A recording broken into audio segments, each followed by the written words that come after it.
This is a discussion between myself, Christopher Gill, and PhD student Patrick Ussher about the Stoicism Today project about public engagement and Stoicism that's based at Exeter. We'll start by talking about the background to the project and the work we've done so far, and then we'll go on to further plans in the future. The project was launched by a workshop at Exeter, funded by the UK Arts and Humanities Research Council, as part of a fellowship I had in 2012 to work on Marcus. The aim of the workshop was to bring together academics and practitioners to discuss engagement between Stoicism and the modern world, especially as regards guide to life writings and psychotherapy. Participants in the workshop were scholars of classics, philosophy and theology on the one hand, and practicing psychotherapists and a writer-journalist, author of a recent book on philosophy as a guide to life. The first session focused on where we are now, especially on the convergence of interest that has developed between academics and at least some practitioners in this area. On the academic side, I highlighted some of the recent work in which scholars took seriously the idea that ancient philosophy functioned in its own day as an effective mode of therapy, and one from which we could perhaps learn. I noted influential books by Martha Nussbaum, The Therapy of Desire, Theory and Practice in Hellenistic Ethics, 1994, Richard Sorabji, Emotion and Peace of Mind, 2000, and A. Long's book, Epictetus, a Socratic Guide to Life. On the other side, the practitioners in the workshop outlined some of the ways in which Stoicism and other ancient theories had already informed modern approaches, but also in helping to shape CBT, that is, cognitive and behavioural therapy, which is now a very widely used method of psychotherapy in the UK and across the world. Our participants in the workshop included authors of influential books in this area. Duncan Robertson, author of The Philosophy of Cognitive Behavioural Therapy, CBT, Stoic Philosophy as Rational and Cognitive Psychotherapy, 2010. Tim Le Bon, author of Wise Therapy, Philosophy for Counsellors, 2001. And Gill Garrett, author of CBT for Work, A Practical Guide. All these in the area of therapy, and we also had Jules Evans, author of Philosophy for Life and Other Dangerous Situations, 2012, on putting Stoic and other ancient philosophies into practice. The second workshop session focused on the question where the interaction between Stoicism and modern practice could be taken next, and how far it could be taken.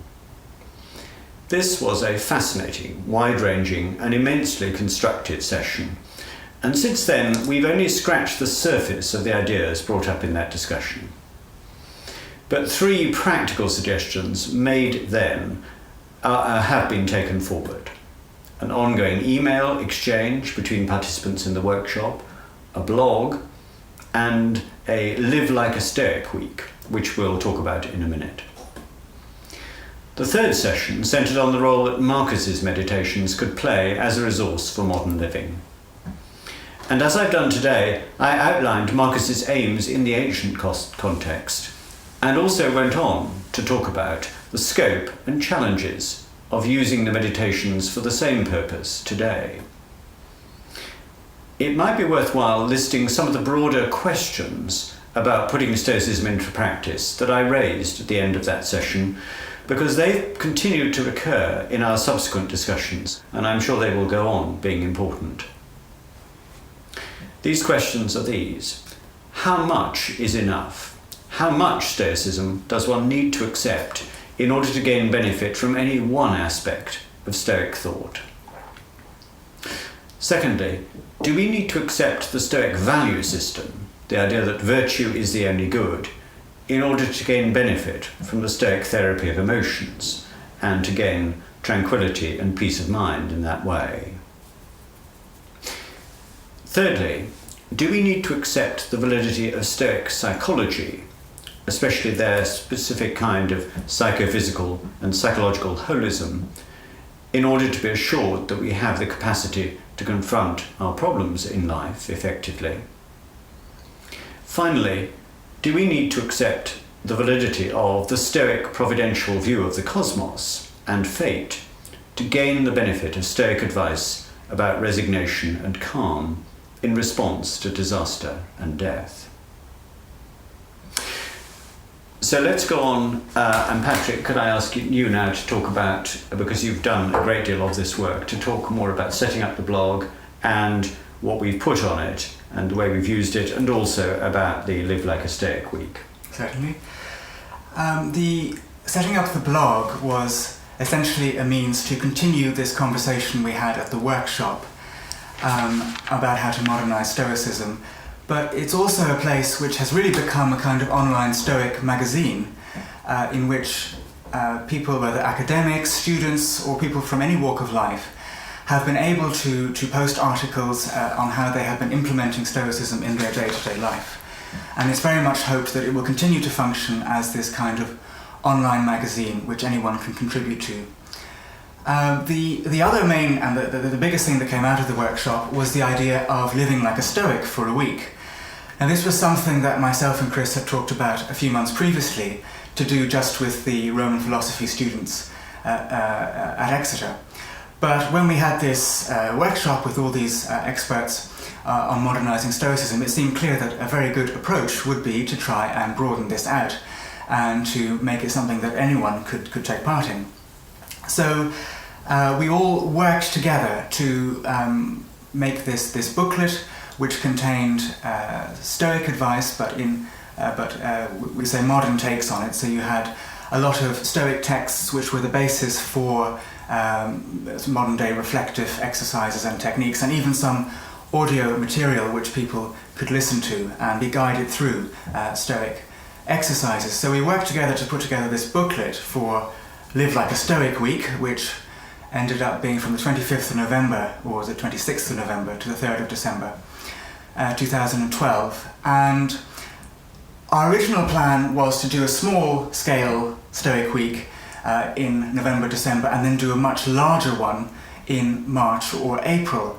By that stage, we hoped to have gained more publicity and raised more awareness about the possible uses of Stoicism. However, as fate would have it, The Guardian found our blog, and lots of other philosophers found our blog, and it went from having about 30 or 40 hits in a day to 2,500. So there became a real kind of collective, upbeat sense about the Live Like a Stoic week, which had a kind of X-factor, as it were, in its raising awareness about an ancient philosophy. And in the end, 140 people from across the world followed the booklet for the week, which was a good success and something that we really hope to build on when we do Live Like a Stoic week 2013. What do you think worked best of the things of the resources that we made available, and which do you think we need to do more work on when we rerun this programme this year? I think people were very positive about the exercises we put together. For example, we had the bedtime reflection, which originally came from Seneca, which is about going through the day 3 times and asking yourself what you could have done better in each circumstance.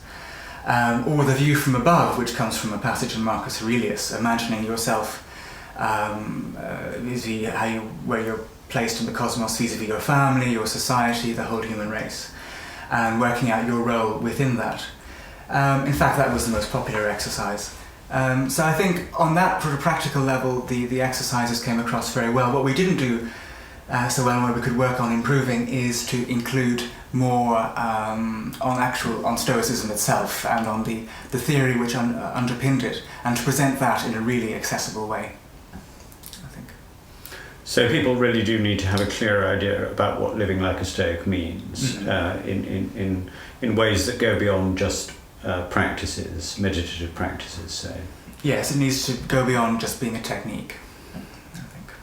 Could you say a bit more about some of the issues in debate? You said it stirred up quite a big debate in the press. Could you tell us a bit more about some of the points that were made and the responses we gave to that? Well, there were quite a few articles that appeared in the press, and one of them by Mark Vernon raised a very important point which Chris talked about earlier, vis-a-vis how much of Stoicism do you need to incorporate into any modern day version of it in order for it to still work.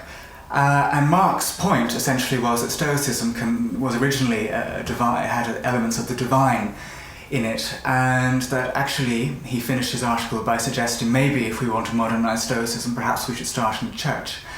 And of course this is a very cogent criticism, but we left out the divine elements of Stoicism to a large extent, mainly because we wanted it to be something that anyone could incorporate, whether they already held religious beliefs or not, and so that it would always be working with someone rather than against their existing belief structure. But I think that is something we might want to include in some form in another version. I think we still have to be aware about the need for inclusiveness, but I think there may be ways in which we can make it clear that larger cosmic vision was part of the Stoic framework. Yes, and because it was largely a sort of impersonal, more like a weaving of cause and effect, and the simple fact that could happen, I think that kind of worldview could easily fit in with any kind of system. Participants were invited to fill up a questionnaire and give reactions. What do you think we learnt from those questionnaires? Well, those questionnaires were very useful. They pointed to the fact that the greatest strength of the Stoic Week booklet and following it was a reduction in negative emotions. And in fact, I think the figure was 10%, that people felt. Less clear was the benefit in terms of an increase of positive emotion. And also, something that of course the ancient Stoics was at the very cornerstone of their ethics, interpersonal relations. It didn't seem to improve too greatly. So that's another area we could work on, because those are very important dimensions, and Marcus in particular stresses positive emotions and the interpersonal. Yeah. So we need to bring that out more strongly, I think. Yes. Going on to the future, we've got definite plans for activities later in 2013, though these are dependent to some extent on success in gaining funding. And also we've got some quite clear ideas for further development of these plans in the medium future. We aim to have another workshop at Exeter in October, including other participants as well as those involved before. Our other participants would include Exeter academics in healthcare and psychology, ones that we've been working with on a parallel project, Ancient Healthcare and Modern Wellbeing, which is designed to use ancient healthcare methods, especially Galen's, to support modern practitioners working to promote healthy lifestyles. We want to explore scope for convergence between these two strands in our work, the work on healthcare and the work on Stoicism. And this may help us, I think, in the Stoicism project towards closer engagement between ancient ideas and modern clinical and scientific practices of a kind that I think are already well established in the area of healthcare. And there have recently been some very important developments in this area, including a survey of 10,000 people at Exeter that we'll be looking at the results of later this week. However, the main function of the workshop is to plan for a second version of the Live Like a Stoic Week. This is planned for November the 25th to December the 2nd. We want to produce a new and improved and fuller booklet for this week, which gives us a better picture of what it means to live like a Stoic, especially as regards more guidance on Stoic ethics and their implications for practical living. As before, the booklet will give advice on meditative and other practices, for instance, writing a daily diary, which can help participants put Stoic principles into practice. But we also plan to enhance this part of the booklet with specially produced audio exercises produced by therapist members of the group, and we've gone into some detail about the discussions for that. We aim to publicise the Stoic Week much more widely to encourage a really large international involvement, And we hope that more people will fill up the questionnaires on the week that will help us assess its value and its potential more effectively. Also, we aim to have a conference in London on the weekend of the Stoic Week, probably November the 30th to December the 1st, bringing together academics and practitioners interested in the practical uses of Stoicism. And at the moment, we plan a mixture of plenary papers and roundtable sessions, including a session on modern Stoic life stories, on people whose lives have been changed by contact with Stoic ideas. These will be supported by smaller workshop sessions, helping people to explore Stoic-based styles of therapy and lifestyle guidance. A video on the conference will be posted on our blog soon after the event. In the longer term, during 2014, we'd like to gain funding for some further developments. We'd like to convert the Stoic Week booklet into an expanded e-book, including online exercises.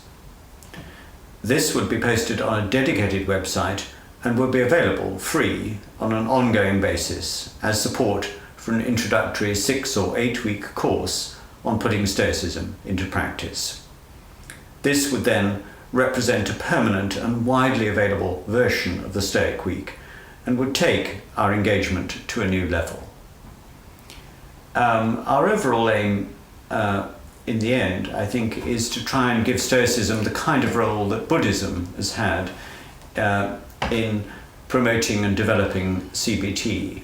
Buddhism has played a big role, as you know very well, Patrick, through developing techniques of mindfulness in CBT. And we feel that there are other techniques that Stoicism could introduce to that. And so the various activities we have are stepping stones in a way to this goal. I don't know if you'd like to say any more about that. I think particularly what we want to be able to offer is a sort of third wave cognitive behavioural therapy which explores not just Stoicism but other philosophical traditions as a basis for one's cognitive behavioural therapy practice. So values and ethics-based CBT, which of course would be in the hands of the individual, but something that would be, I think, really exciting and worth exploring. So in our discussion, we've tried to give a picture of our activities, what we've done, what we hope to do, and we also hope that anybody watching this video will take part in these activities, which are open to all. We'll look at our blog and take part in the next Stoic Week, so that you can be part of what's a very exciting process.